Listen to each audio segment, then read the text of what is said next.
Welcome to Speakeasy. My name is Rudrani and I am with the duo who have been fighting patriarchy one film at a time. I'm talking about Taapsee Pannu and Anubhav Sinha. But I had this conversation with Saif about how there are a lot of films that, in the recent past have come into discussion about the kind of content that they've done.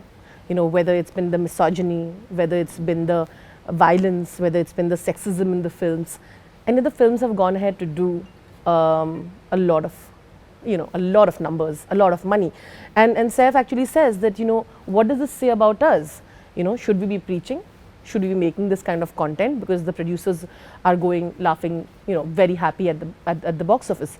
And when you make a film like this, you've not, most of because the he films, writes, he directs, and he produces. So you should ask him that what's the line, where to draw the line. Absolutely. I'm always very interested in numbers.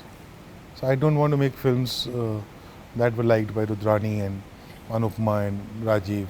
I mean, I'm very happy that you like it, and I'm happy the other critics like it. But especially these films. So it also depends on the purpose of the film. So suppose I have made a groundbreaking narrative.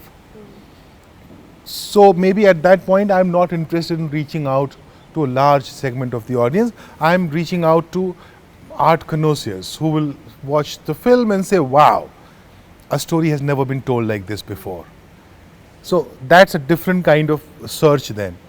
But the kind of film that I'm making, if they do not reach out to people who do not subscribe to this, then they don't mean anything. So if Mulk is only watched by intellectuals and staunch seculars, then there's no point making Mulk. If you do not believe in the caste system and you think it's wrong and you like Article 15, then there's no point. People who believe in it should like it.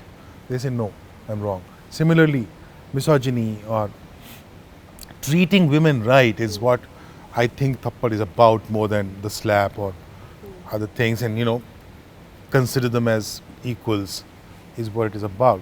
So it should be liked by this. It should wake up some people who do not know they're sleeping. Is this how you respond to the other argument about how at the end Janta Janardan and all of that, and that is the barometer through which we have to perceive it? Because then it's also a problematic discussion, because a lot of films might not work, but they're fabulous films. No, but you have to understand that a Rohit Shetty film will always do much more, because the economic state of the country and the general stress levels in the streets, the horns. Most of the times you want to just go out and escape, and that's what Rohit Shetty does so beautifully. Now from that life I want to pull you out and I want to make you sit in front of a mirror for so long, which is extremely uncomfortable. Much lesser number of people will go, which should be absolutely understood by us filmmakers and appreciated, that even if my film does 30% of what a Rohit Shetty film does, which is symbolic of escape cinema, which is fantastic, I love it. It's fantastic. I mean, I should not be comparing that. No, not every film will do those numbers. Fair enough.